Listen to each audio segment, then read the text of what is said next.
All right, it's 1:30 by my watch, so we can get the Facilities Committee meeting of the Keystone Central School Board called to order. And I'd like to start with our first item on the agenda. We have a relatively short agenda today, but some things to discuss here nonetheless.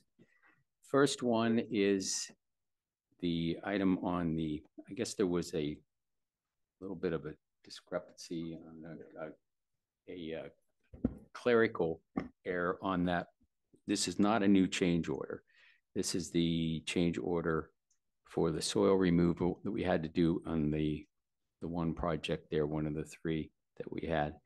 And I guess what happened, and Frank, you could probably correct me if I'm wrong, that the amount that was listed on the board meeting for vote on the voting meeting, for some reason it was put on there, the number was incorrect. It was a couple, like at $1,200, right, whatever this number is here, short.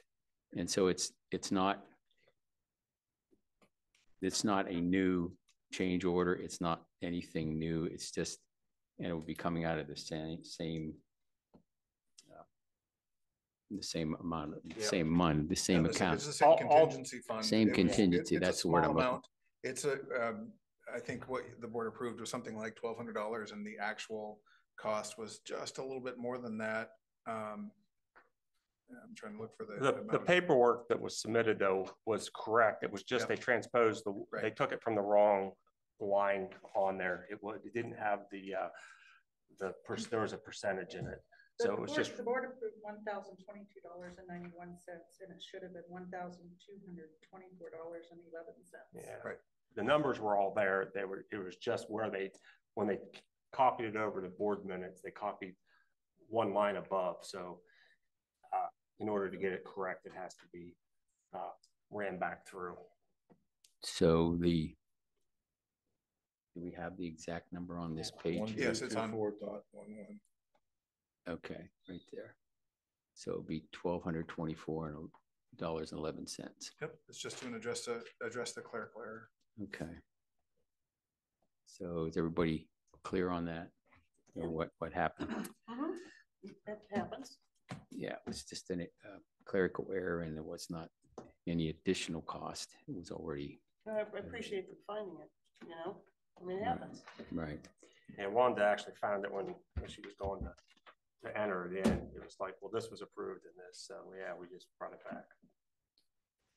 Okay, moving on. The second item, we discussed, I think, this briefly, either at this meeting or one of the meetings, about I guess it was towards the end of last facilities meeting, and this is about the high wall in the Bucktail gym that needed some repairs, and I think we are prepared to discuss that. I think there's some numbers here, the cost to repair that.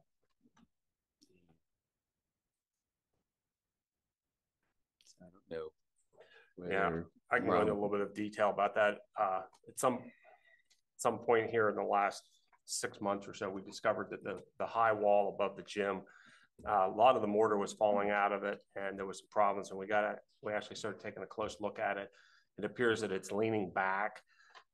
So we had a mason come in and take a look at it and give a recommendation of what it would take to fix. We knew the dollar amount was going to be, over the threshold of what something we could fix internally. So we put it out to the job order contracting, and they went up.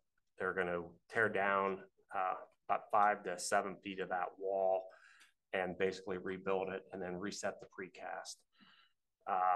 New roof cap, and they're going to try, whenever they get it apart, to really see what's going on in behind it to find out what made it push, what made it lean. My best guess is that it's moisture from when we get a driving rain from that direction, and then it freezes and it's broke some of that up. But that's what we're surmising at this point. It doesn't appear that it's getting in from the roof itself, possibly some water through the roof cap, and I do have the roof cap in this price to be replaced. One of the questions that Frank had asked me was, what do we think as far as time? How long can we let this sit for a little bit, or is it something that's a higher priority? It's leaning. My best guess is it's been leaning for 6 months or more. I don't know how long I feel comfortable leaving it sit because there's precast up there and there is students underneath it at times. I brought it forward. I think that it's something that we have to address. I don't think it's something we should just put off. There's just a lot of unknown with it. I can't tell you that it's going to stay up a week, a month, a year. I feel fairly sure it's not going to fall over tomorrow, kind of thing. But once again, I don't have that crystal ball to know that, and that's what we grappled with a little bit when we started looking at it. And I know Butch has been over to look at it a little bit. This is the price to tear it down and put it back up. It'd be my recommendation that we fix it, just because of the students being underneath it.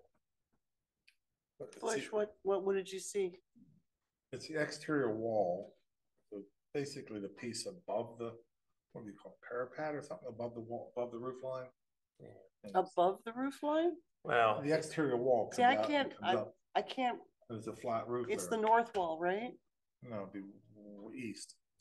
Yeah, it's above the boys' locker room. Oh, okay, that So helps. if you're Thank standing you. at the football Yep, field yep. looking over, so there's another low roof underneath it where the locker room is. Yeah, that's And me. then there's a high wall above it. And the parapet's about two and a half feet on that. And this is leaning about 2.5 feet below the parapet. So 5 feet or so. It's kind of the gamble of how long we leave it.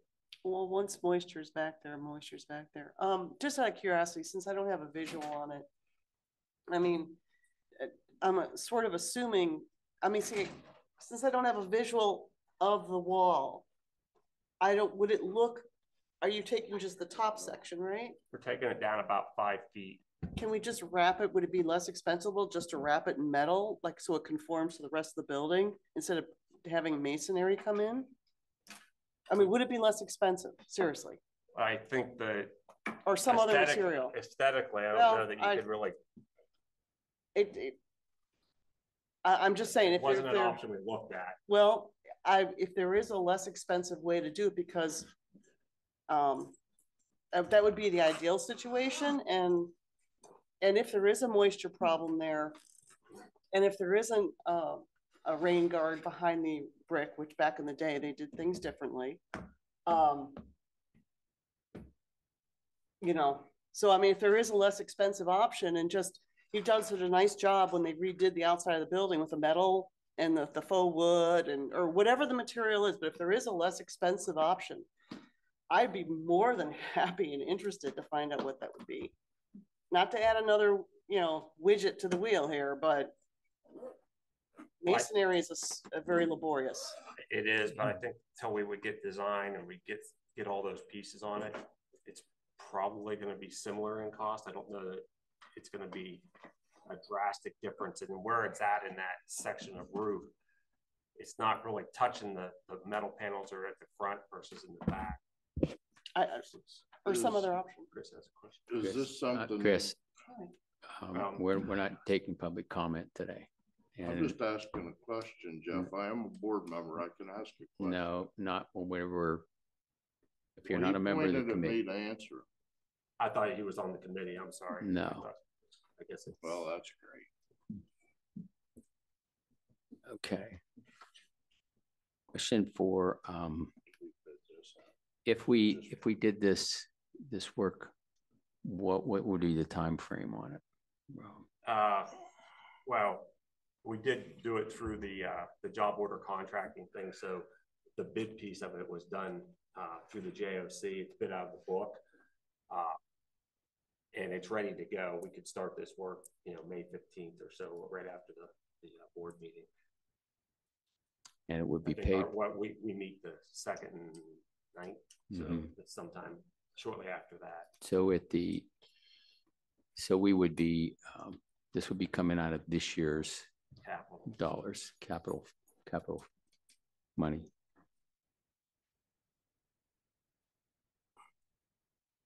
Well, Dr. Redmond, if you have any comments, I'd appreciate. Rob, I have a question for you on line 2 there. It shows the use of a telehandler for $24,000. That must be the rental on it. Yeah, well, it's a telehandler with an operator. Do we need someone there the whole time operating a telehandler? Because they have scaffolding on there as well. Well, that's how they're gonna have to get all the masonry up to that. It's the weight. Sure, well, I get that part, but that seems like an intermittent use, not a for the whole project use. I can go back to them and ask them that, but they're gonna want somebody there. That's how they're gonna get all their blocks and all their stuff up and down off of that.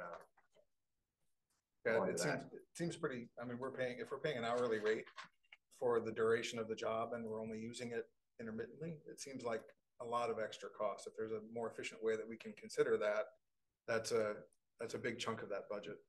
It's probably, and Rob knows, the delivery charge and, multiple days, but if it's specifically to lift all the weight of the brick, they're only doing a line at a time. And so that's another tricky wick. But I'm serious. I know I'm just one person on the committee, and but if there's a less expensive option out there that would have the same longevity as brick or close to, it's not the front of the building, it's not the entrance, it's just a wall. So how do everyone feel about that? Or do they just want to go with what they see?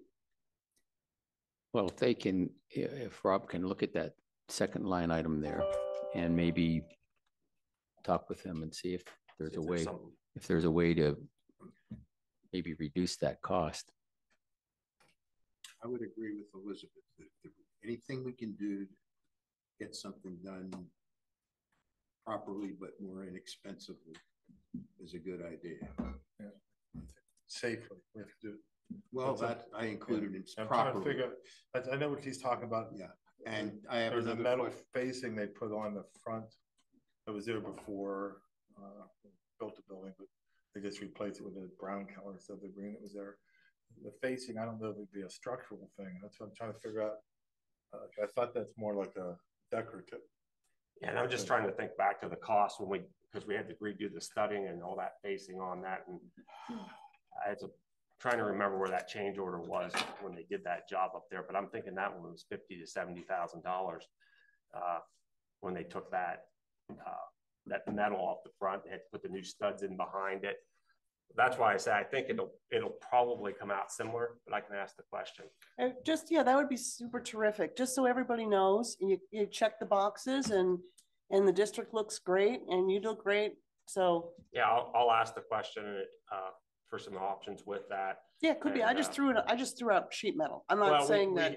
We try to match probably what was on the front of the building. What I'll do is I'll pull that change order up from when we did the construction up there. Remember that whatever it was something that wasn't structurally sound. They ended up having to put new studs on there. Mm-hmm.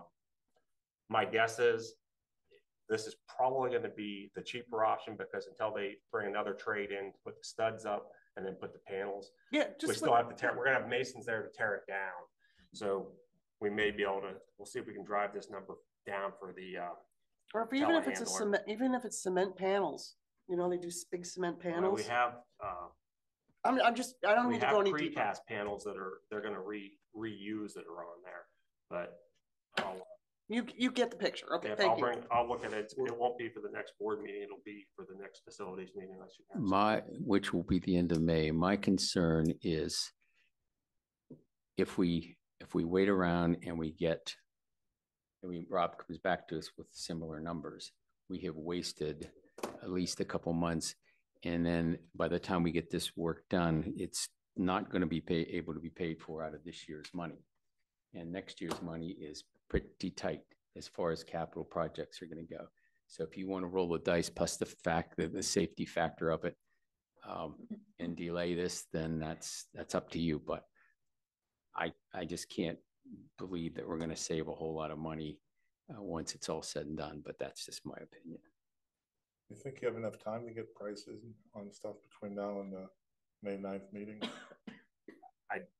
I don't think we would get it back. I mean, we have to come up with a design, and the design, that's going to take a little bit of time.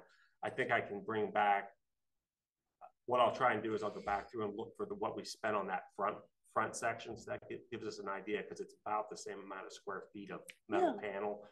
I can try and get that number and share that with you guys. Hopefully we can find that here in the next. Yeah, I'm sorry to add more to your plate, but we always look for cost savings ways. I don't know that. I think it's going to be hard to tie something in there aesthetically and keep the numbers. But we'll look at it. Let me pull that up. I don't know. Is it all right to email that old quote to the committee? You guys can look at the old one we had. I don't see why that would be a problem. Yeah. I'm not sure how that tie-in would go over there. Right? But I don't think we'll be too far back or too far out of line if we push it back a month until the May meeting. It still gives us June to get it completed, and it seems like they were going to complete this in a relatively quick time frame. But the metal idea sounds good. I'm just concerned about structural support and the safety issue. And behind it, you have to have something to fasten the metal to. And again, it doesn't, I don't want to beat a dead horse. I just threw the word metal out there. So whatever you folks, come up with when you chat with together. Find something, Kate. Just wanted to give you a visual of material, that's all. But thank you. Rob, were there competitive bids on this? Yes, it's bid through the JOC process, which is job order contract, and we used. The state has a system in place that we can go and do it straight out of the book. It prevents us from having to go to the formal plan bid spec type thing where we have to have an engineer design the specs, come up with everything. And we have compared those numbers over the years. We've looked at both ways, and it's about the same. Sometimes it's a little higher on this side. Sometimes it's a little higher if you go through the engineers and the architects. But yeah, the answer to your question is yes. This one was done through Gordian, which is job order contracting, which is a state approved procurement thing that we can use. And so the best value. Yeah, well, that's the state comes in and says they determine this to be a best value. I'm sorry. No, it's okay. We have board policy and state law that says over a certain dollar amount, we have to follow this really specific bid procedure.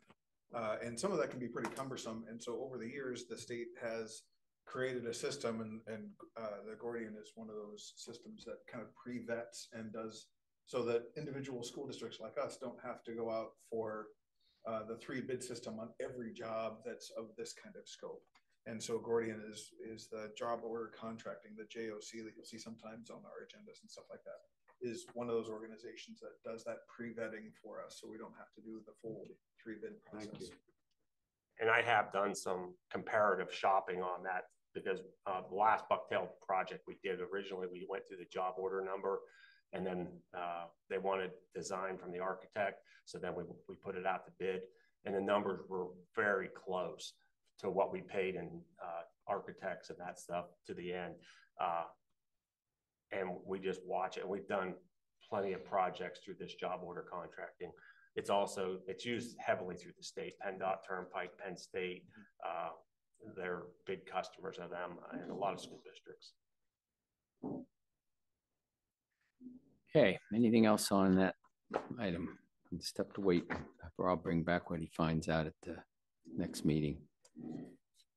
Item number 3, the 10-year plan review. We had discussed this briefly a couple months ago, and I think Dr. Redmond was going to be meeting with his admin team to revisit this, update it, review it. So we've done that work and we've looked at reprioritizing, taking off the things that are completed, and then kind of set up what we plan to accomplish this year and next year and the years following. So this is the updated version. And for this year, the things that are on there on the 23-24 column are things that we have planned for and budgeted, but when you start looking out into future years, we don't have that budgeted yet. So part of the work of the facilities committee and the finance committee and the board is to try to figure out ways, in addition to the grants that we're already going after, of trying to fund some of these things that we know are necessary. Some of them are safety and security things. Actually, most of them are safety and security things that are at the top of our lists. The yellow stuff that's already done? Well, the yellow stuff was actually when Joni's intern was working on it, they were highlighting some of the stuff. No, the stuff that would be done actually says on here completed or in progress. And this is a working copy for us to start talking about projects and prioritizing some of that kind of stuff. The colors don't mean a lot to me at this point. It was more what was, you know, we'd taken off some of the stuff that had been completed in the past, and looking for some input from the board as far as other things you want to see put on here, taken off. It was brought out today, I guess, for more of a discussion, an open discussion on the stuff that's on it. Well, it's a lot of items, just like years previously. And I'll be honest with you, I mean, I would drive everyone insane if I mentioned every comment. So I will say this, thank you for printing it out, because it's so much easier to read when the font's larger. So thank you. What would be nice is for administration, facilities. I mean, I understand that you do have priorities, whether it's heating, cooling, that of course, the comfort of the classrooms, et cetera. But I mean, I always seem to go towards, you know, ADA issues. And I don't know how critical those ADA issues are. Are we going to get a lawsuit tomorrow type ADA, or are they ADAs that are, yeah, they're working, but it's not really critical right now. So that's what I would like to know, is which ones are absolutely critical that, you know, we got a lawsuit possibly. Or if you turn it over and you look on the back page, there was a priority criteria that was established by this committee at some point years ago. And that's when, back to when Dr. Martin was here, we used some of that, building used some of that, and we tried to put some priorities, and there is some priority numbers on some of these things. I think the big piece of it is there's just way more stuff on here than we're going to be able to afford to do. But this is the list. Okay, well, what I'm saying is, of all the ADA ones, though, are there any ones that really, I mean, I understand, we appreciate the priority list, but I mean, is there any of them that we definitely have to keep on the you know, the radar for the next fiscal year? Or are there some that can they kind of maybe push back another year? What I'll say on a lot of the ADA stuff, where that comes is where the events are happening. When football season is here, it's most important at the football field. If we get a student in a certain building that it may be in a wheelchair, then it becomes more important at that building. We can't get to them all. We try to address ADA issues as they come along, and that really comes down to, you know, the legal safety issues, mitigate the risk. All that stuff is kind of taken into consideration. You know, I'll use an example of down at Robb Elementary. We know you know, that's our highest use school, handicapped children, and We know we have an elevator down there that's nearing end of life, and it is listed on here. What year, well, I'm sorry, what line item is that? I'm so sorry. 74. Okay, so So when that you- would be, When you look at some of that, you know, we have a priority 2 on that. okay, so that's a star, okay. But some of that stuff becomes, we try to do the best we can with the rest of the administration and everybody, you know, kind of involved on what the priority should be on some of these things. But it really seems to run in some of those cycles. Okay, so if you had to say that, I mean, I know it's sort of putting you on the spot, Rob, but don't worry about it, because you can come back and tell us during the work session or whenever you think is best. But I would like to know of the ADA projects, in your mind's eye, whether you're using the amount of people that access it or however you're using it to judge it, just let us know maybe if you had to pick 1 or 2 ADAs that we definitely have to do next year. I would really appreciate that. I can tell you that the one that keeps me up the most at night is Well, there worrying you about go. Robb Elementary elevator. Okay, I worry boom. about that. There you because go. We All have right. to be able to. Yeah, I mean, not a lot jumped out at me when I went through, read over this, that's an ADA this year, except maybe that. You know.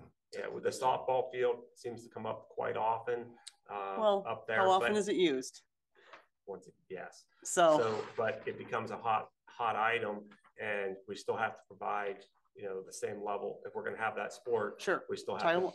to. I know, I understand that, but So those 2 are the ones that I hear about the most, and okay. you know, that's kind of what we're here in the committee for, is to talk about some of those. They're the 2 that I hear about the most. Okay, the softball field, you know, I'm still hoping that the board with administration makes a committee of some sort with the community so we can start fundraising, you know, because there's a lot of folks that love softball. And I see that not coming out of the general fund, or maybe part of it, but naming rights, I'm sorry. Advertising on the fencing. I mean, being creative, problem solving solutions. So when I see those type of figures for softball and football fields and things like that, that's sort of where I'm going. And I have been going that way for years. I do know some that we can take off or for consideration. The line item number 51, that was a big issue a few years ago. Somehow they were getting a lot of paper towels in the toilets. It was causing a lot of backups with mill hall sewer lines. And apparently that's not an issue anymore. We work with the building administrators. We've worked with the borough. We do a monthly inspection. We have a PM set up on that where we're inspecting it. So through some other means, yeah, we've tried. So that student has moved on. I will say well, that. I didn't want to go. We don't want to. Well, that's but I see what you're saying. So is that because, you know, the ones they put, the new ones they put in at Lock Haven University are just freaking awesome. Just a roll of paper and you pull it down and it's a perforated sheet and you got your sheet. But I don't want to go too deep in that. I'm just saying, if you feel that that's not an issue anymore and you want to take that off, that could come off. The line item 56, I think we sort of, you know, that number is going to change. I think it was pretty much decided that it's going for a restoration versus a removal. The tennis courts at the Central Mountain High School. Well, I think that we pretty much pushed it over to become a township or a borough type thing.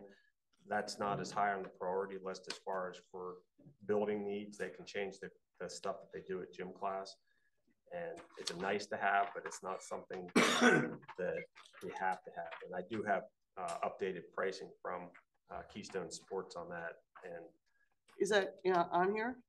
I don't have the updated pricing. Okay, well maybe 56. We can have an update on that then. I will. I think it's 89,000 for a remodel on that, and 350 for replacement. Okay. That's again a community issue. To the borough. What was the other one I had here?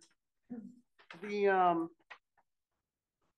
where was it? Oh, can you update us on, I'm so sorry, on number 41? I don't recall seeing number 41, the removal of. Yeah, I added 41 on there. We have underground fuel tanks at this high school. We've now used up what oil was in them, but we don't need, we used to be on a curtailment thing where we had to have dual fuel boilers in our schools. Sure. We no longer have that. We don't use oil anymore, and we don't keep oil here. So that the goal was this year to get rid of any of the excess oil that was in the tanks, and the next step will be to remove them. The tanks are 23 years old, and we don't want an environmental issue. So it's put on the 10-year plan to take them out. We also have 2 above ground storage oil facilities, one at Renault Elementary and one at Mill Hall Elementary. They're 3 or 5,000 gallon tanks, and above ground I believe they're single wall tanks on a concrete pad, and those ones would also be. So are they on the list? Yeah, they were all put on there this year because Like we 19. That was one. Oh, 19. I'm sorry. I was looking at the wrong school. I'm so sorry. Oh yeah, the green. and Thank the you. prices on there. I really don't know where the prices are going to be until we bid them, but we had to put a number in there as a placeholder.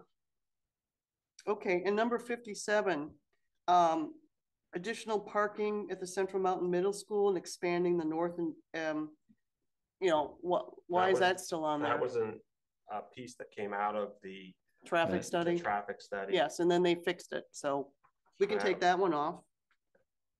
That's gone. No, the administration and the staff have done an incredible job directing traffic and everything. It's nothing like it used to be. They've done a terrific job. I do, if there's anything else, here, but again, right now I'm just thinking ADA and, and any of the items that we can use, some form of a community committee or something to help start raising funds for things that the public may want to participate in, as far as working with the Keystone Foundation, donations. But again, that's just a concept. We've never taken it anywhere. And again, it goes back to the naming rights and the advertising, setting that all up. So Yeah, we broke it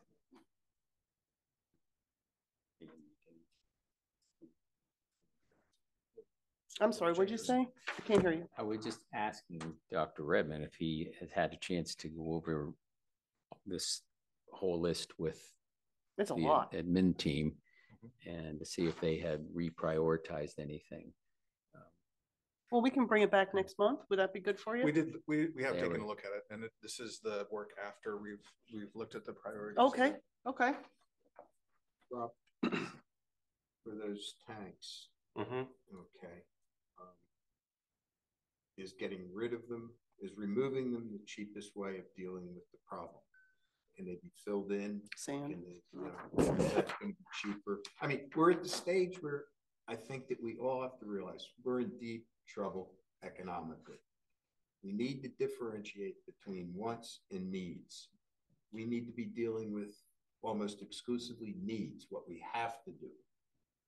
Well, I think And, I think the piece would be to speak with DEP and find out what their best practices is with that and see what they would want. But I think they want to test all around the soil that's in the ground. But I mean, that's a simple call to the environmental people to find out, what they want to do with it, what they'd like to see. And then, we can come back and we can say what they'd like. And That would be if it's helpful. something that this committee feels strong about, we can go out and get some formalized pricing. I grabbed that number based on some other stuff that I have heard. It could be $50,000. It could be, but if they find contaminated soil, it could go way high. But Only what- one's underground. Correct? only one's And underground. one's underground, the Yeah. other two's above ground. I understand. So I'm just clarifying What? that myself. Yeah. So, yeah. And tongue-in-cheek question, what's priority 14? Just. I mean, it looks like the stuff you have listed is certainly the ones. There's things that just have to be done, period. Their needs. We get below that, I think we need to constantly reevaluate and see and spend. And I mean, it, we can take Matt, you can say, well, it's almost the same. Yeah, but then you get into, who was it? Was it Everett Dirksen that said, $1 billion here, $1 billion there? Soon you're talking about real money. It's we're the same way. We're at a different level, but you talk about 1,000 here, 1,000 there. So we're talking about real money. and I think that was the whole reason to do this in the first place, was to prioritize those things that actually absolutely should be done. And I guess as far as the tanks go, I guess my question to Rob is, what is our sense of urgency on that? Is it something that we really need to be looking at immediately? Is it something that we could wait a year or so on to deal with and find out and get solid prices on what we were? Yeah, I believe that, we have some time to wait. The first step was, get the oil out of them. We know that there's not a lot of oil left in them, but we know that even, 50 gallons of oil will cause a stink in the. I would like to hear what the DEP has to say. That's a great idea. DEP wants them out of the ground. I'm surprised. I'm very surprised in 2020 or 1997 they allowed us to put them in underground. Very surprised by that. Well, because that was when all that cleanup was going on back in the day. But no, that's not far back in the day. I know, but still, that's when a lot of that, the mom and pop gas stations were getting cleaned up and all that. Yeah. But nevertheless, they're in there.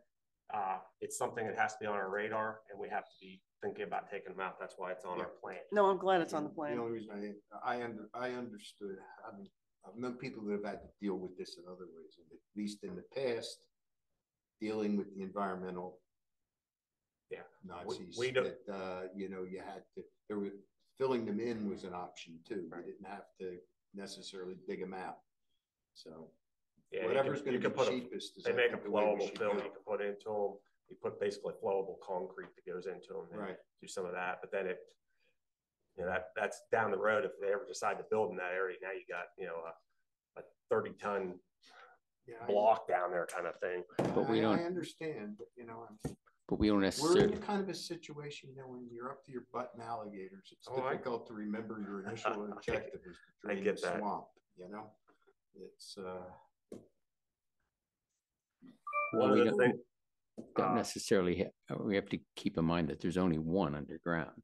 And the other two, I don't think are going to be as much of an issue. We have no reason to believe at this point that there's any leaks in that tank. We didn't get a bunch of water out of it. We didn't get any. We were able to burn the oil that was in it. Nothing is leading us to believe that there's a leak in it. Good. But nevertheless, it's a 10,000 gallon buried tank that. With piping and everything else going between our building and the tank. The ones above ground should be a chip shot. There shouldn't be a big problem with that. Yeah, we can. The most of that is just in the disposal of them because they just come basically a crane pick them up. Okay. Especially you said it's on a concrete slab, right? So we know if it leaks, you're going to see it. And even if it leaks, it's not such a big deal. Very visual. May I make a comment about number 35, please? Yep. The baseball field, new field in our location. I've brought this up multiple years, and I'll bring it up again. That's another one that we have all the locations, the municipalities, and working with the municipalities to upgrade their facilities since we already have agreements, and it's so cost effective for the school district. And baseball fields are only used a short period of time throughout the entire year. So number 35, I don't support that one at all.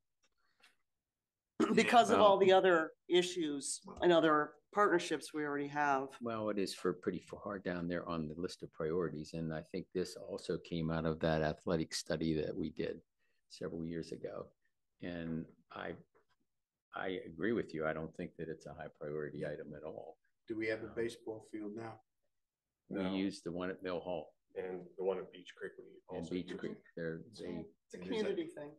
we Is have, that working? Is that, well, they've used it for years and it seems to work out. It's certainly not the most ideal as But far as again, parking and so on for, a want and a need, you know? If and if I, it's you know, functioning, it's not a need. If, I don't- you know, having yeah, one I don't is a hear- want. I don't hear people Yeah. clamoring that we need a baseball field. I don't know what happened with the Robbie Gold thing down there. It looks like they've done some work there, but I don't know. It's far from I have a anything list. we had talked about, maybe doing something along with them along those lines, but that was a way back too. So as far as a baseball field, I don't see that as certainly something when you compare that with needing an HVAC system in this Yeah, building, it's that's- certainly way, way down on the list. And Yeah. One of the things I'll comment on that is with the baseball field, and Dave and Steven have been a big part of this. If we budgeted over the last few years to get the field in better shape, more conditioners, better infield mix, just bunches of stuff that we've done to try and make that field much better, much more playable.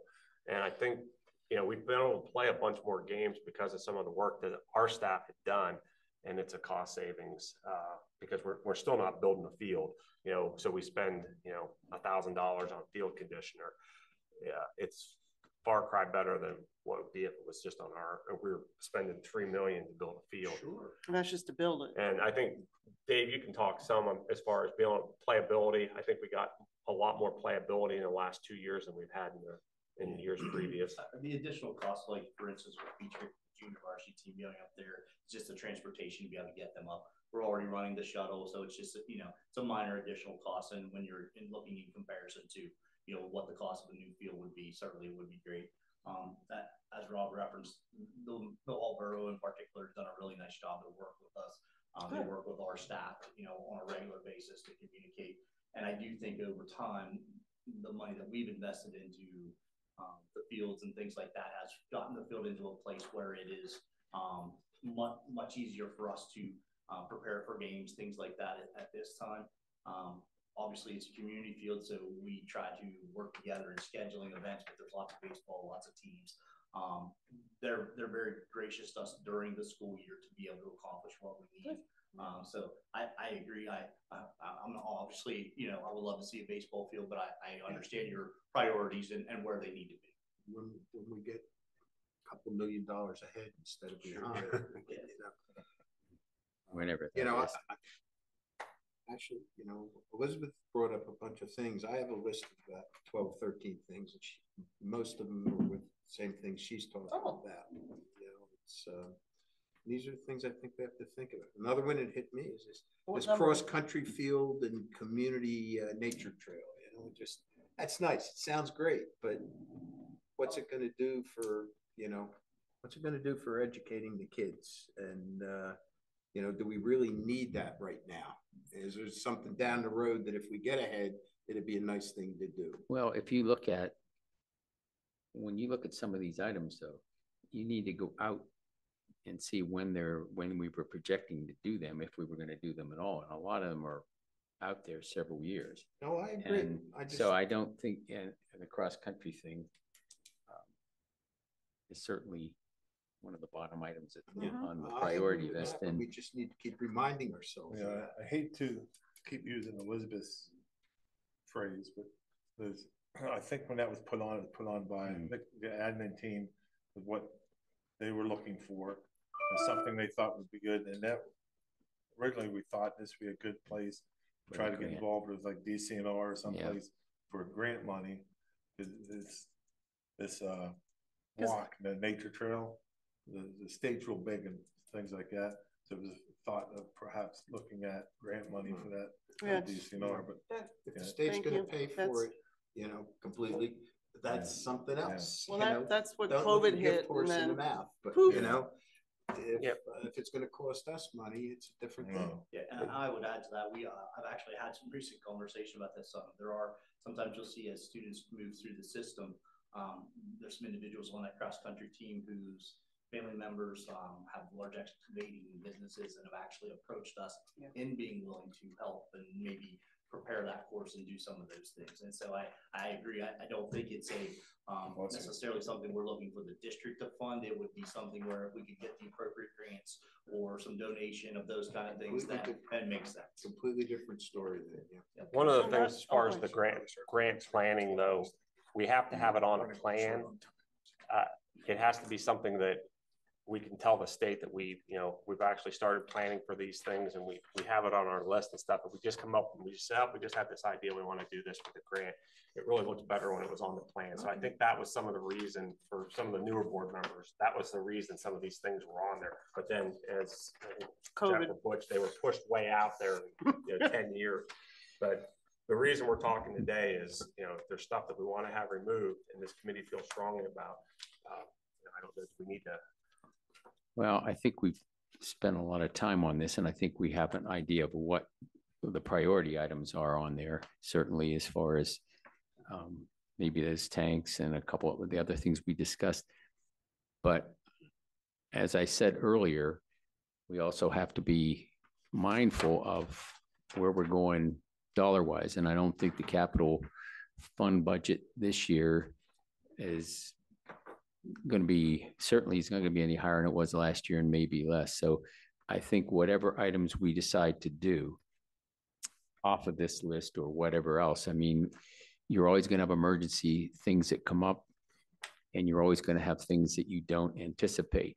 So I don't know that we need to get real excited about what's, on a lot of things on this list, because we just don't think we have the dollars to do a ton of them, and we need to just do the ones that are most important. So maybe we can take another look at this next time or whatever.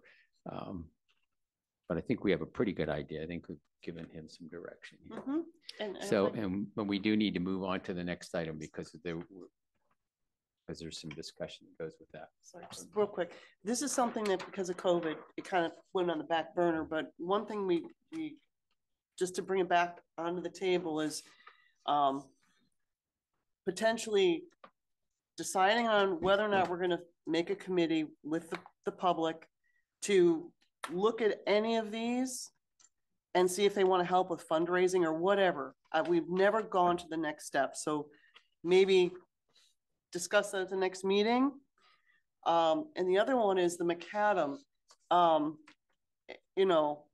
And I know Rob's been working on this, but he's one person, is that potentially consider working with the local municipalities that already have road crews and equipment, and they share, because we put down pavement and then there's no maintenance. So we don't really have a maintenance in the facilities plan, cracking, buckling.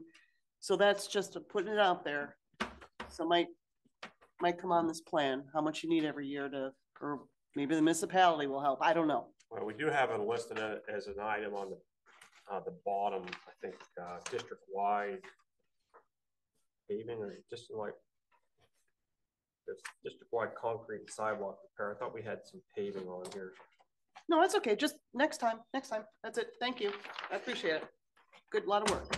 All right, last item on the agenda here is an item that we have discussed at different times over the last year or so, and that is the removal and replacement of that canopy over the main entrance at the middle school building.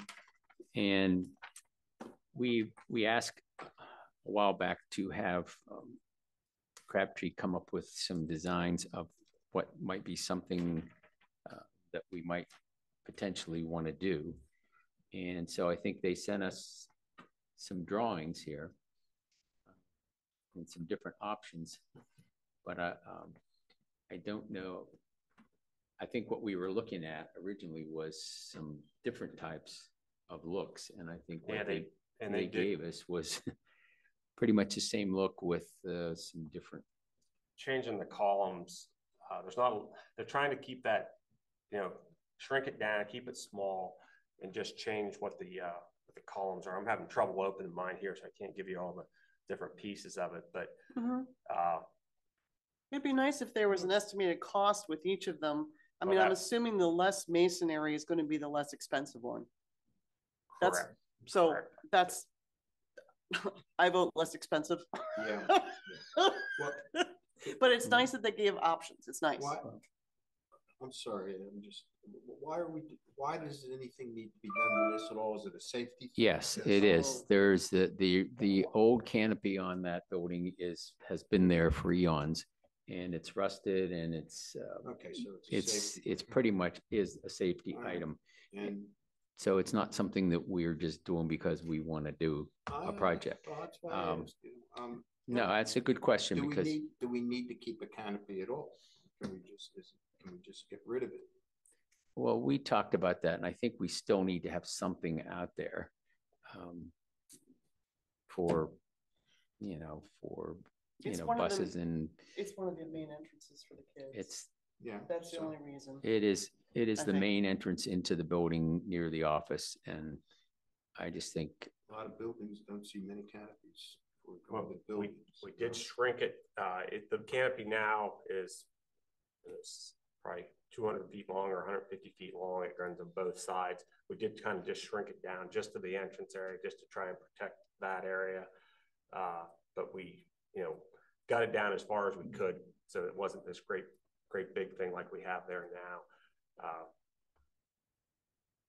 Along the lines of what you just asked, a couple of these options, like up at Bucktail, they have shadow lines in the brick. That would be a more expensive option. No, Just but thank you. just going with the the basic brick. Just to keep the rain off the kids. And granted, it's so high in the air that you're still gonna get crosswinds. You're still gonna get some rain, cross rain, this, that. But it does offer a little bit of shelter when they're scurrying off the bus or someone's dropping off or picking up at that door. I mean, to me, that's the only reason why the canopy is there, and it shows that this is an entrance. Yeah, that's the point I was going to make with you. That it- Cold-hearted, but are they made of sugar? Are they the Wicked Witch of the West that they're gonna melt if they get some water on them on a day when it's raining? well, I just don't think. What does the it's- principal want, and what do the teachers want? I mean, that's one thing I've never heard, is what did they want? I never, did they give you any feedback? I mean, what they want? Well, this is the first step is with you guys. They Well, wanted some kind of a canopy was Okay. the original answer. And I think Okay. when that discussion started, when Dave was over there, Yeah, we yeah. wanted something. One of the things that we found, and I did a similar canopy project at another district, it was a Hayes Large design, same as what this canopy is, and we had to take it down for the same reasons. But what we found, we took the canopy down and didn't have it there, is the public really didn't know where to go to get into the building. This canopy, when you put a canopy there, it kind of draws your attention to that area. We did see that. I mean, yeah, Big sign that says main entrance. well, I think it does offer something to draw the public to that area. The kids will learn it. But if you tell me just tear it down and that's what we're going to do, I take my direction from all of you. So, Well, I'd like to know what the principal and the teachers, Dave, you were there not too long ago. What, we had talked about that when you were there. Yeah, So what was I the, think, and again, I've not been there this year. I was a principal there previously, but that actually is not an area where they drop off for buses. Typically, it is at the gym entrance, and so that doesn't have a lot of. When you're having students arrive at the building, there may be some that enter there, but typically at the auditorium, where we have a breakfast cart, and at the gym entrance are the two main areas where the transportation students come out of all exits at the end of the day to be there. I tend to agree. I like the appearance. I think it's great, but I go to a lot of high schools and a lot of different places. I'm not sure that it's a necessary thing to replace it at this time, from my opinion and perspective. Okay. But I do think, valuing what the students think, valuing what the teachers think, and obviously I'm the previous principal, so I don't want to overstep and say anything in place of Dr. Roman. this is more for visitors. And This would be during the course of the school day. This would be where they're coming. Again, there is signage there. It's not, right. it's maybe not as easy to recognize because of the canopy. You can't but really, certainly- Yeah, certainly you could look at identifying that particular area of the building in a different capacity. You could, the funds to rebuild something over getting a sign. I think the cost would look. Okay, well, maybe that's an option. Visitors entrance sign. Yeah, put the money Visitors into a better sign. If it's, would you folks be all right with them asking and talking to the principals and the teachers and? Well, they can, but I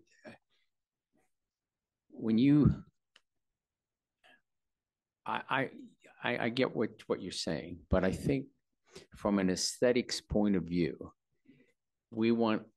I personally want all of our buildings to look good, to be aesthetically pleasing.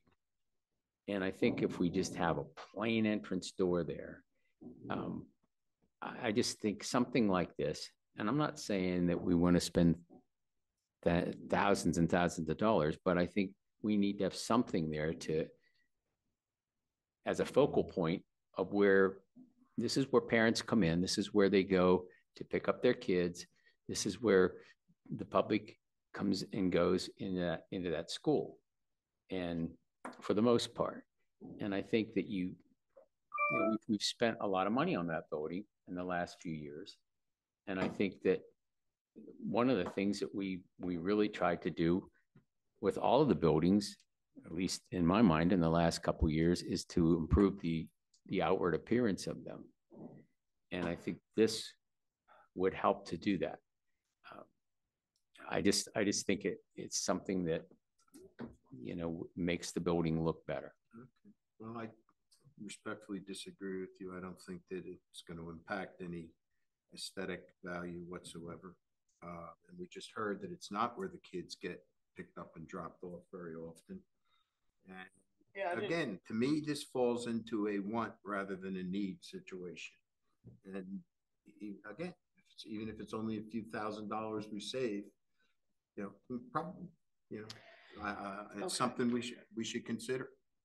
If this entrance was named for somebody someday in the future, can the canopy just be built 5 years from now or 10 years from now or 3 years from now? I mean, it's not gonna, it's not like it's not connected to the building or anything. It's free floating. Yeah, that part of the demolition is the current canopy does have some structural pieces that are connected to the current building. But this is just a free float, right? The new one is. Yeah. Okay, well, I hate to say it, but my mind has been altered. Unless the principals and the teachers, et cetera, feel very strongly that this is a must, I would just better signage. And, that would be lovely. I think it's great. What do you say, Butch? I'd like to see if you can get us a price on the cheapest option. To me, it looks like it'd probably be number 3 because it's the least amount of masonry work. I don't know the different price between the masonry versus the metal for the support, but you can get a price on the cheapest option of this roof and the price, what it would cost for the demolition, removal, and I guess you'd probably have to fix the Sidewalk. The sidewalk in the front of the building. In front of the buildings, whatever it would be, the fascia, whatever. And also just to do away with it, just you could come up with some price for us and get back to us. I think it'd be the best way to go. Well, these are all basically the same design. just the pillars. Look at the pillars. Yeah. Pillars. What if we had Crabtree give us a couple different designs? I mean, that would do the same thing. These are options, variations on a theme, basically. Well, yeah. And because they're not different designs. I mean, it's the same design. It's just got some different facades and some different masonry and whatever. I would like to see Jeff Straub or whoever his team come up with a couple optional designs rather than just have one here with different variations on it. Jeff, normally I would agree with you 1,000%. It's just he just took the design. I mean, I can't speak for the gentleman, of course, but he took the design from the library canopy from the auditorium canopy from the original architect and just went off of that design. And would, I hate to ask this question, if there's a vision out there that you'd like to see the architect do, with the time spent going through different designs, they charge us, right? Correct. Okay, well, if this was the main entrance, I'm sorry, Jeff, I can't is support the that main right now. This is the main entrance to the building. Well, the only thing I could say is if they put the sign, obviously, the cost of a new sign, that would be on the pillars closest to the street. Or something so you, I'm sorry, what? Are you talking if? If the sign was Okay, here, yeah. when the front pillars exactly next to the street, that's where the sign, because right now Dave's absolutely correct. You have to be standing at the door to actually read the sign. You can't, but that's a small thing. I'm on the fence, either A, if the principals and the teachers, et cetera, really feel passionate and strongly about this, go with it. But if it's sort of like I agree with Mr. Bill over here. It's not necessary. Maybe look at the new sign. What's your opinion, Dr. Red? Well, I was just, while we're talking, looking at the other buildings in our district, and it's kind of, some have these kind of entranceway canopies and some don't. And so what I was wondering is if we have something that's consistent, like every building has canopy, then we should kind of follow along. By removing the canopy, it would certainly save us some funds, right? We wouldn't have to expend those funds to put up a new canopy. And that's certainly a valuable way of looking at it. The aesthetics of removing the canopy, my guess is when the building was originally put in, it didn't have anything there. Just kind of looking at the way that front is Sort of is put together, it's very institutional and flat. That's a good way And to so put it looks like a 1970s style school. Yeah, I think it's actually a 50s. Yeah. And so that conveys a message to our community. And Prison. I don't know if that conveys the message to the community that we want. It's not very inviting. Whereas having a canopy, almost like I think I don't know if you said it or someone else, Elizabeth, that it's kind of a refuge in front of the building where people can hang out as they're waiting in the middle of the day, or they just want to get out of the rain for the minute, or just a moment of shade. Yeah, I can see the benefits either way. Aesthetically, much better with a canopy, but I recognize the cost issue that's built into it. Dr. Ribbon, if I could for a second, just to say, like, from a signage piece, one of the things that I potentially would envision would be maybe we have, like, as you enter here out front at Central Mountain, there's a large stone sign or something. And so again, I feel like identifying that area as the main entrance, as a focal point, absolutely aesthetically makes sense. My thought was, is there a different route that we can maybe go that might not be as much money as creating a canopy, but also would maybe lend itself to making that entrance look a little bit different, or identifying it clearly that it was the main entrance of the school. Yep. I fully agree with you. I was thinking the same things. I'm looking at this. If you took this out, you extend a little thing, you have a nice little, you could say stone or wood or whatever you want aesthetically. Big sign that says main entrance, or what visitor, whatever entrance, visitors entrance, something whatever like that, and it'll be a lot cheaper than putting up a canopy. It'd be much more interesting too. And I personally, I'm sorry, folks, but David, that was very helpful.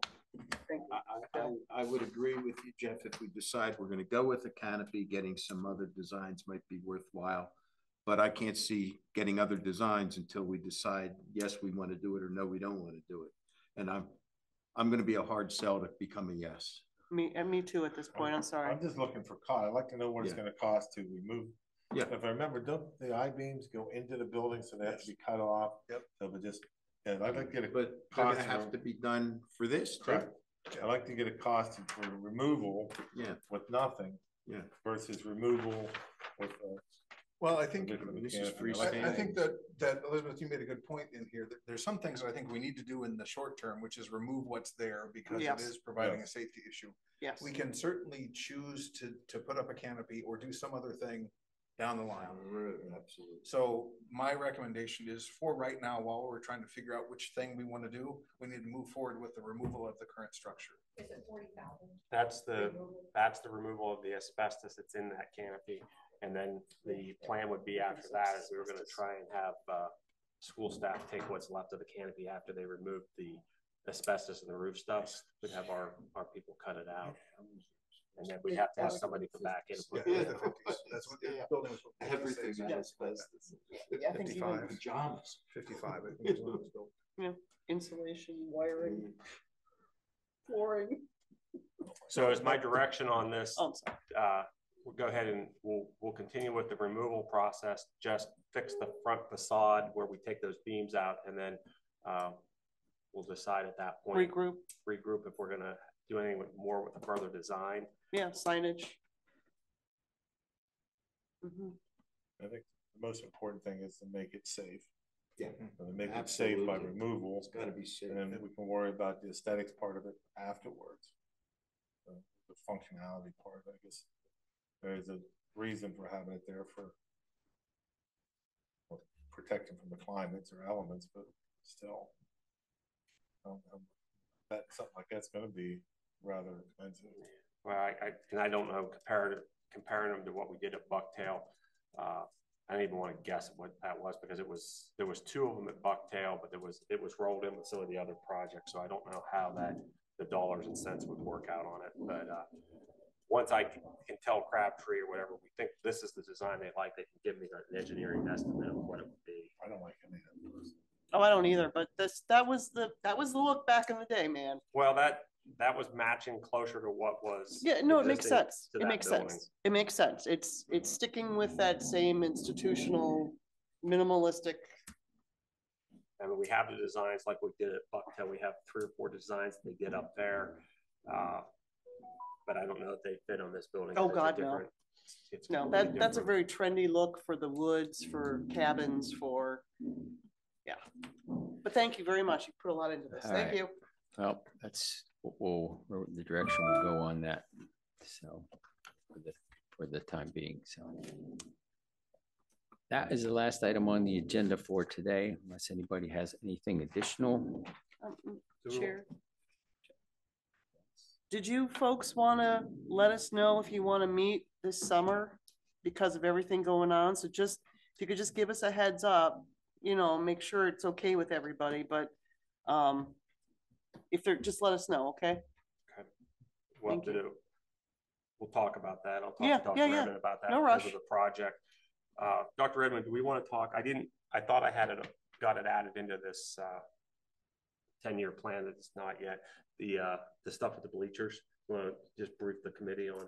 Yeah, that's a good point. So as just kind of a setup for this, every couple of years we have to have our bleachers inspected, and we had that happened just a few weeks ago.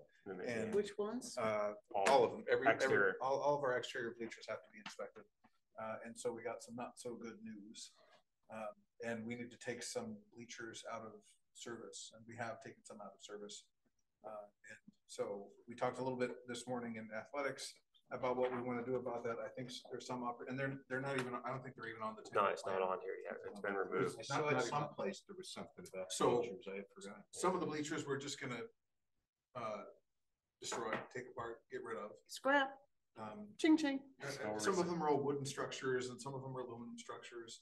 But well, I'll let Rob get into that and which fields they're at, but I think there's some opportunity for us to just reduce the number of bleachers that we have and have much as parents do for soccer games and that sort of things. Bring your lawn chair.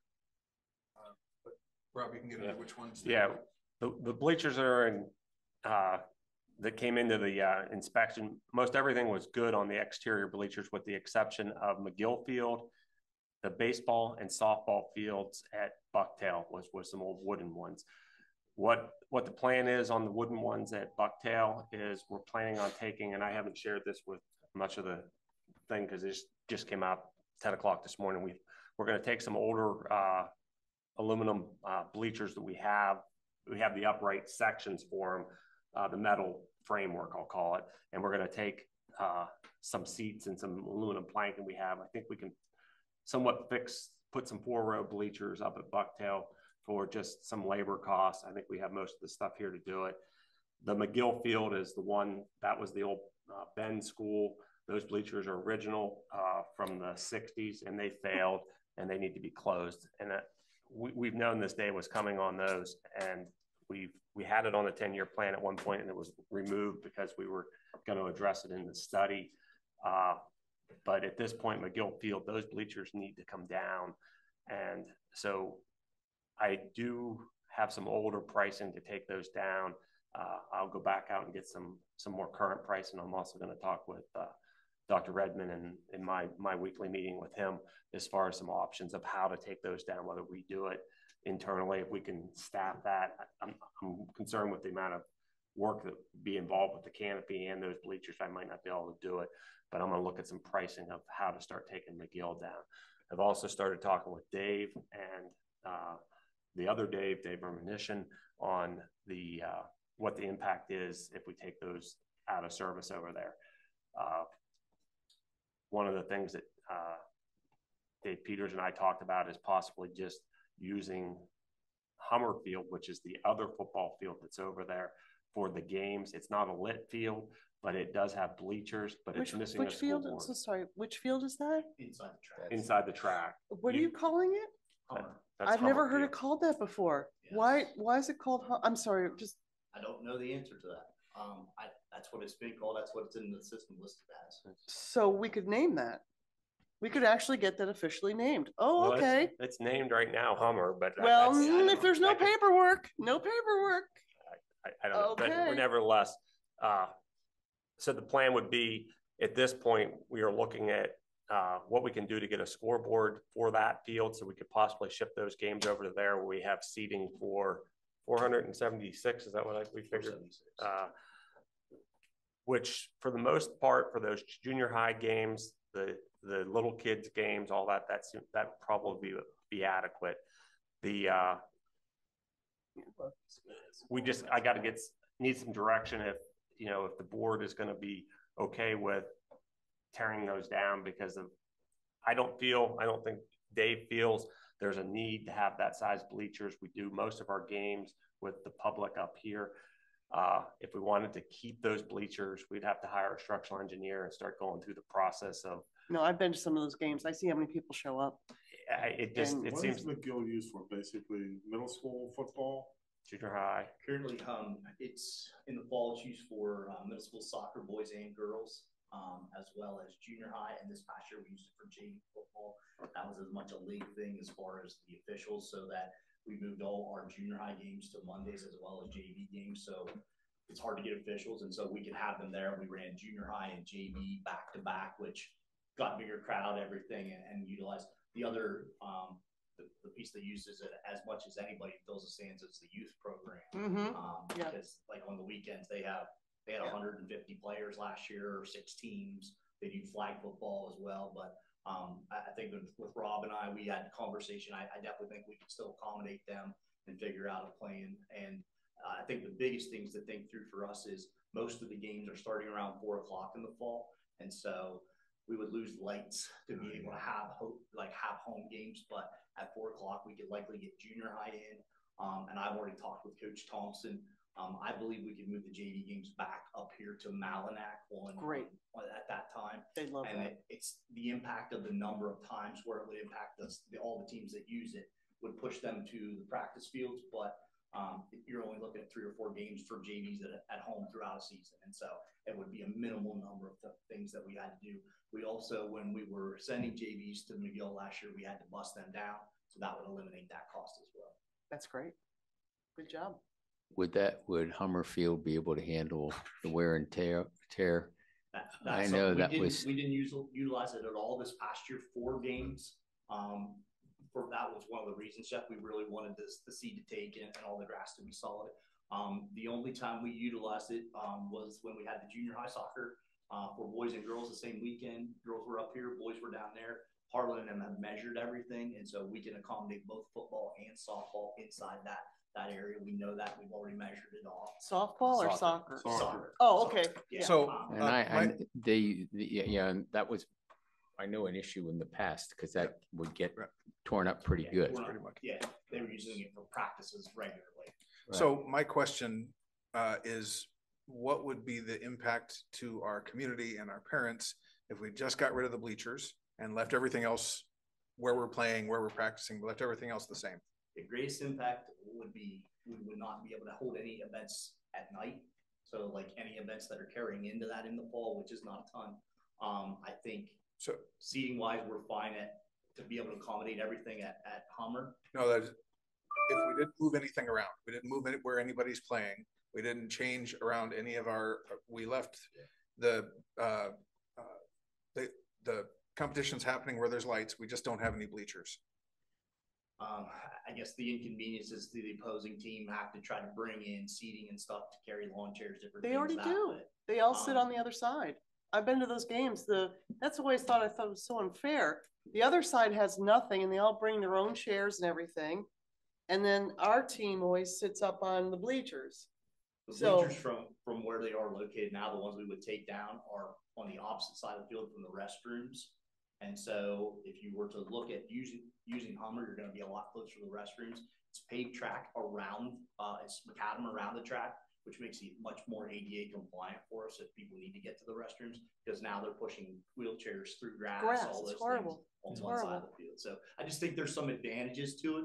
I do think if that was the decision that the group made, is just take the bleachers out and let people bring chairs in, it could happen. But my comment to that would be, the first one was the ADA thing. It is helping with the ADA piece of it. The second piece is the only real difference with moving them over from McGill over to Hummer. It's the scoreboard issue. We have a scoreboard issue on McGill Field. That scoreboard, I just took the sign off of that said Haven Homes and something else. That the scoreboard is beyond, we can't keep it going. We go up and fix it every year, and it's kind of on a wing and a prayer. So the expense of the scoreboard is coming regardless. We just have to, that's the really the conversation we had was about a donor or somebody sponsoring absolutely. something along that line. Absolutely. Susquehanna Transit has done it for us at times for different fields. We've had different members of the community come in, and so if that was the direction that we chose to go, could we put that out and look for someone to maybe donate towards the school? Absolutely. We can work with the foundation. They can get a tax credit. PP&L has a really great program. I gave the information to Dr. Redmond a while back. They have a new community representative, and every year, they pick a big project. And if lighting is going to be an issue that's holding something back, there are options to get lighting as long as we plan it far enough in advance, estimates and this and that. If it's called the PP&L field or whatever someday. I mean, I'm just saying. So please don't let that be a deterrent. So get your idea of what would be best, and then maybe come back, and we'll try to. I think the direction I really need right now is if that the board's okay with me to start to dismantle the absolutely, bleachers I at am McGill. 100%. 100%. Yeah, I think it has to be done. I mean, well, I'm not sure that that's even a board decision. Honestly, I think we just have to take. They failed an inspection. Yeah, we can't put people on them. We Well, can't repair them. We have to take it down. Well, we could repair them, but we can't afford to repair them. I think that's the piece. I mean, this structural engineer coming in alone is going to be $75,000. No, I've seen how many. Cheaper to buy new bleachers. You're exactly right, but I just want to make sure, if I just go over there and start tearing them down, they're going to be calling you. Why is Rob over there tearing these bleachers down? Dr. Everybody has Redmond, to just know let what's the going public on. know when you feel is the right, We've closed them at this point. My next step will be go over to taking steps off of them so that nobody can get up on them. There'll be questions as far as the press box. The press box has been pieced together over the years, but I keep waiting for a heavy wind. It's like, oh God, no. I know. But okay, no, thank you. I think that's a great plan. So we do have some plans going forward on it. The scoreboard becomes the big piece, and along your thing with the lights, I do believe that there's conduits in the ground for the lighting. It was just never finished years ago. You see those metal boxes in the ground? Is that what you meant? There's, Oh, it doesn't. my don't worry guys have about it. told me that all the conduits were laid for lighting if we ever lit At the Hummer Field. at Hummer Field. Yes, around the Why, track. why couldn't you move the lighting that's already on McGill Field over there if you've already got the conduits? Well, it's poles that there's a possibility of that, but generally when they're doing this lighting at this point, they're going to the LED lighting. And down lighting, it's not. It doesn't overshadow everything. Yeah, That would be another discussion, but yes, I've had that same thought. You know, can we just move it? Could those be Didn't those lights retrofit? come from somewhere else? I thought we brought those in over there. Yeah, because when I was in high school, we didn't have light. When we came to Bend, you never had light. You always played on Saturday at noon. So I don't know where I think they they came came from down somewhere. on Haven or something. Yeah. They've been moved once already. I think you're right, Butch. I think they came from Painter Field. I They think that moved was up part there of, when we closed Painter when we- Field. at one point it was soccer was primarily played at McGill and football was played out at Malinak. And I think that was part of that conversation and moved that time. The scoreboard itself does say McGill, it says soccer specifically on the scoreboard. Yeah, so Scope of things, scoreboard's not that expensive. well, we get champions who want their name on it, right? You find them Well- for me. Well, if we had a dedicated I know. committee I know with how a they do- with I a know how they do- focus and goals. I know how they do things at Bucktail. Man, they got one at Bucktail. If they need a scoreboard, the people get together and we raise the money and we put a scoreboard up. Someone does it as a senior project. Well, I just saw they had a fundraiser over the weekend for a girls softball scoreboard. They want a new one. So they're raising the money to put a scoreboard. exactly. It's just a matter of how this area wants to accomplish that task. Rob, what would it cost, just a ballpark figure, to put lights on that field? I know the last time I talked to Musco Lighting with the LED lighting. It was $300,000 for lighting. Now that was a couple of years ago. I don't know what all, can we reuse the poles that would be off of the other field? I don't know if that has metal poles, I believe, on it. So, but it depends on the height. There'd be some variations, but 300,000 is a number you can stick in your head. And I'm thinking that, to go along with what Elizabeth is constantly preaching here, I think if you got a corporate donor for something like that, a UPMC or a Geisinger or PPL, a PPL or any of UGI. these corporations that would want, you could even name the field, Geisinger Field or whatever. If you wanted to go that direction, I mean, I think that would be something that I could see, getting a corporate type of entity involved with, because I'm UPMC and Geisinger are always battling with each other for advertising, and because when I walk through the State College Airport, the first thing you see above your head is "Welcome to State College Geisinger" or whatever, and they always have advertising going everywhere. So I think, yep, to our benefit, streaming has allowed them to take their advertising money and take it away from television and put it into actual brick and mortar. So anyways, and I think that would be something worth pursuing. So, but we're almost out of time. So I think, super terrific. Rob, go ahead and start tearing away over there. Well, I think some of these options you've come up with make sense. That was very helpful. Some of that stuff is just really developing in the last day or two. We really haven't put all of our heads together yet. Dave and I have talked the most. I hadn't talked to Dr. Redmond a whole lot about it, just because we haven't had a chance. And there was some emails that went back and forth with the reports and different things. So we know what we had to do to get things safe and secure. But we're plan in progress, I guess. All right. Is that it? All right. We have 7 minutes until the finance meeting. We're adjourned to 2:53. Adjourned 2:53.